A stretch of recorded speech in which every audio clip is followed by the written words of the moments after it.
ó lágbà wòlíì, ìwọ lájà, ìwọ lọ́jà àgbà wòlíì ló wà nínú gbóòórùn mọ́lẹ̀ ló ní lárí. Olórí burúkú olè alápámáṣiṣẹ́ fún wọn náà àmúrọ̀bà. Ìwọ wá ń ẹ́díìtì fídíò òfin trend bó ṣe máa trend wẹ̀wẹ̀ nìyẹn. Tó o bá lọ sí ṣọ́ọ̀ṣì ẹ̀ ayé ẹ̀ bàjẹ́. Kò sí deception tó pé kó o pèrè lójíṣẹ́ Ọlọ́run ó dẹ̀bẹ̀ sí ní ẹ́díìtì fídíò lórí Facebook. Olórí burúkú Fudurisky tó gbé ẹ wá ní ìsọ fún ẹ pé o máa ṣẹ̀sìn sórí bọ̀bọ̀ tó fi ẹ́ ṣẹ̀sìn jẹ́ ń play fídíò ẹ̀ tán. Ìfún wọn má jẹun wí ọ̀já lérí wọnú nǹkan torí tiẹ̀ o yóò lágbára. Ògún ló máa fẹ́ jẹ́ ẹwẹ̀. Ìran gúnugún ò ní kádùn, ìran àkàlàmàgbé ò ní kóṣù. Ẹ̀mí ẹ̀fọn ò kí ń gùn, ẹ̀mí ò ní gùn tọmọtọmọ rẹ̀. Àdàbí tó bá jẹ́ pé èmi ni mo kọ́kọ́ wá fún wọn. Àdàbí tó bá jẹ́ pé òtítọ́ ló sọ nípa kéèsì Dúmàtà. Olè, ọ̀lẹ, olórí burúkú wòlíì olè, akọgun olè, wòlíì Gistlover. Ẹ gbàgbé pé gbà tó lórí burúkú kọ́kọ́ máa wá ràkúnmí onígbáná ló kọ́kọ́ fi bojú wá. Olè lọ́pẹ̀rú eléèkìtì ẹ̀ bàjẹ́ is a thief. Ẹ̀yin aráàlú òyìnbó ló dẹ̀ ń target ó ti ní nudity ọ̀pọ̀lọpọ̀ yín lọ́wọ́ toró lórí burúkú lọ̀pọ̀lọpọ̀ yín ẹ̀gbọ́n. Ìwọ ní ọ̀jà wòlíì ni ò dáa fún ẹ. Olórí burúkú ọmọ ìbànújẹ́ oní HIV. Ìwọ ní ọ̀pá wòlíì ni ò dáa fún ẹ. Ọlọ́pàá wòlíì ló bá wa mú Boko Haram. Olórí burúkú olè, olòṣì ọmọ ọ̀ràn kẹrin olòṣì. Fight themselves. Ẹ máa gbọ́. Bó o bá lágbà ń lé wá àgbà lọ sábà tó o bá dábàá wá bá àgbà kó o pa ọ̀rọ̀. Eléyìí ò ṣe wòlíì o. Gistlover lákọ̀gùn bá ṣiṣẹ́. Ẹ̀yin obìnrin onírìnkùnrin. Ẹ̀yin obìnrin tó yẹ kẹ́ ẹ fi owó yín kẹ́ ẹ fi dìgbé ìyàwó yín mú. Kẹ́ ẹ lọ nígbàgbọ́ nínú àwọn wòlíì olórí burúkú wòlíì olè. Wòlíì tó ń dóyàwó níyàwó wòlíì amúrọ̀bà. Akọgun tó gbọ́ngbọ́n pé kò ń ẹ́díìtì fídíò láti trend láti get a customer. Ó yẹ kó o mọ̀ wípé wọ́n máa ní nudity ẹ̀ lọ́wọ́. Am I communicating? Akọgun wòlíì olè wòlíì amúrọ̀bà yìí tó gbọ́ngbọ́n pé kéèyàn edit. Ẹgbọ́n nǹkan tí bọ̀bọ̀ kan sọ bọ́jà ń kọ́ play later. Èyí tí mo sọ yìí fún wọn pé wòlíì akọgun sọ fún ẹ pé fìrífìrí òkú. Olè ni ẹ ò ṣe wòlíì olè amúrọ̀bà àtẹnujẹ ló pa ẹ́ débẹ̀. Ọjọ́ tí mo ti kórìíra ẹ lọ́jọ́ tó ti wá san irun èké lọ́dọ̀ Fudurisky.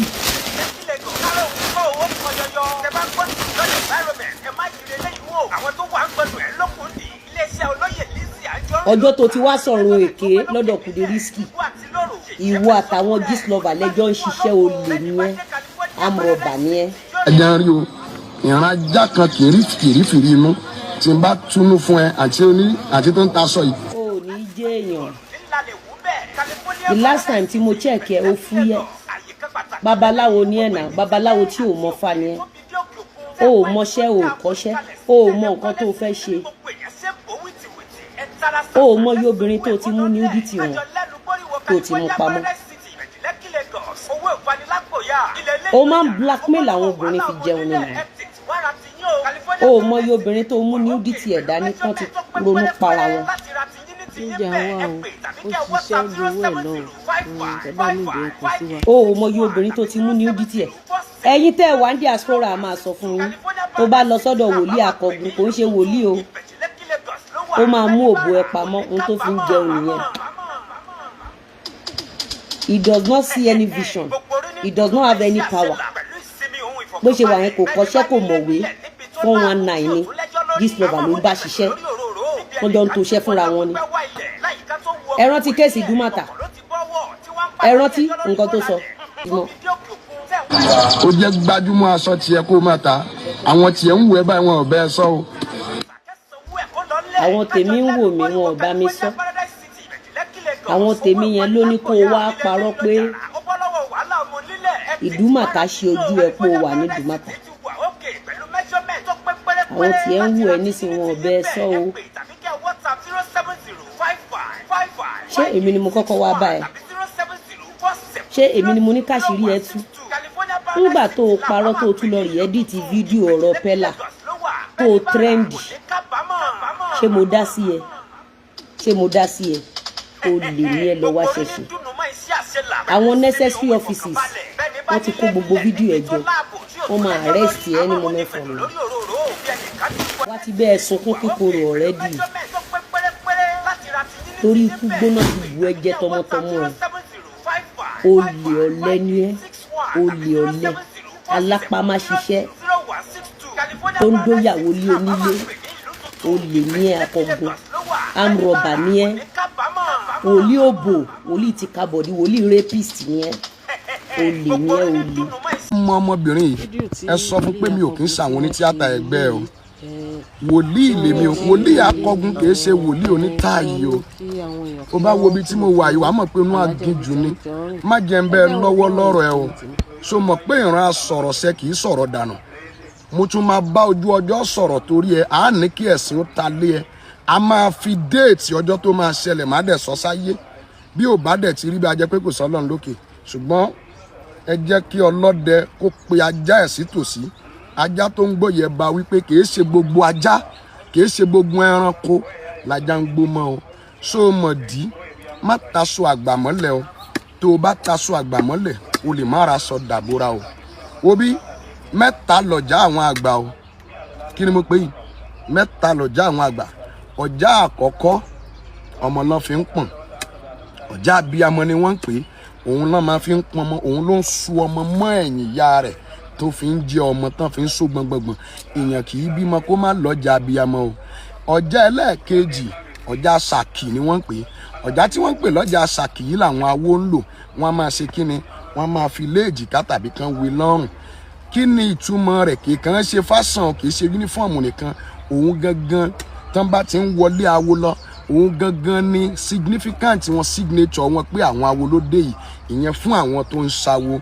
Ṣé kí n wá sọ fún ẹ? Àtọ̀já àkọ́kọ́ tó jọ̀já abiyamọ, àtọ̀já Ṣàkì, ọ̀já ayé ni wọ́n. Ọ̀já kan wà tán pè ní ọ̀já ọ̀run. Ṣé kí n sọ fún ẹ? Ọ̀já ọ̀run ìorí ni wọ́n fi ń bò, òun rèé. Àwọn tó bá jẹ́ àgbà wòlíì ló ń lò. Tó o bá lágbà ńlé lọ pèdè tí mo pè yìí fún wọn. Má jẹ́ ń wí ọ̀já lérí wọnú oko torí tiẹ̀ o, yóò lágbára díẹ̀ o. Bó o bá lágbà ńlé wá àgbà lọ sábà. Tó o bá dábàá wá bá àgbà kó o pa ọ̀rọ̀ yìí tí mo sọ yìí fún wọn pé wòlíì akọgun sọ fún ẹ pé fìrífìrí òkú lajá ń rí o. Ìran ajá kan kì í rí fìrífìrí inú. Tí n bá túnú fún ẹ àǹtí tó ń ta aṣọ yìí, ó jẹ́ gbájúmọ́ aṣọ tiẹ̀ kó o má ta. Àwọn tiẹ̀ ń wù ẹ́ báyìí wọn ò bẹ́ẹ̀ sọ o. Kán má bàa padà bẹ́ẹ̀ sọkún o. Eyín tájá fi ń bọ́mọ ẹ̀ ṣeré olófin gejẹ o. Lọ béèrè lọ́wọ́ àwọn ọmọ tó pe Èlíṣà ní apárí. Ìṣẹ̀lẹ̀ tó ṣẹlẹ̀ sí wọn nílé wọn. Èmi ò ní kó má bú mi. Ṣùgbọ́n ọjọ́ tí n bá ráyè tí n bá bù ẹ́ jẹ, wàá mọ̀ pé eyín ọká torí yẹn ó yàtọ̀ sí gbogbo eyín tó kù. Téyín ọká bá bà ẹ́ sà, téyín ọ̀kan bá ti gé hàn, tèrìkì àgbà ni o. Ṣọ́ra ẹ o. Ṣọ́ra ẹ o. Má taṣọ àgbà mọ́lẹ̀. Kó má bàa rìn wòwò. Ẹ kìlọ̀ fún ẹni bá létí o. Wòlíì akọgun ṣe wòlíì onítààyè. Gbogbo wòlíì tó bá rí lọ́jà kọ́ ló wá tọrẹ já o. Ẹni ọ̀run yàtọ̀ sí ẹni ọ̀fúnrán o. Ìran sọ̀rọ̀ ṣẹ kì í sọ̀rọ̀ dànù o. Wo bí tí n bá na pàpà sí ẹ tí mo pe gbólóhùn sí ẹ, àṣẹ ìdìdí ìpè inú oko yìí ni mo sùn for 40 days. Láì jẹ láì mu mo tójú mi rí kí n tó dé bí mo dé o. Tí n bá ní kó rí fún ẹ bẹ́ẹ̀, ẹ̀sìn àgbáyé ni wọ́n ń pè bẹ́ẹ̀ o. Ẹ bá a wí o. Tó o bá ti rí fídíò yìí kó tó di January 1st 2026, ó jẹ́ kí rẹ kú oríire. Nítorí iṣẹ́ tí mo fẹ́ fún yín ó kéré lójú, ṣùgbọ́n kò sí ẹ̀dá tó bá ti ṣiṣẹ́ nínú ọdún 2026 ní January 1st ọdún yìí tí wọ́n ní kí ẹ kú oríire throughout ọdún yìí. Kò sáburú tá ṣẹlẹ̀ sí ẹ, bẹ́ẹ̀ ni kò ní ṣẹlẹ̀ síran ẹ. Kí ni mo fẹ́ kó o bá mi wá? Ẹ̀yin náà ti mọ̀ pé iṣẹ́ mi ó kéré, ṣùgbọ́n ẹ̀rí tó wà lórí ẹ̀ pọ̀. Ẹ bá mi wá bottle water.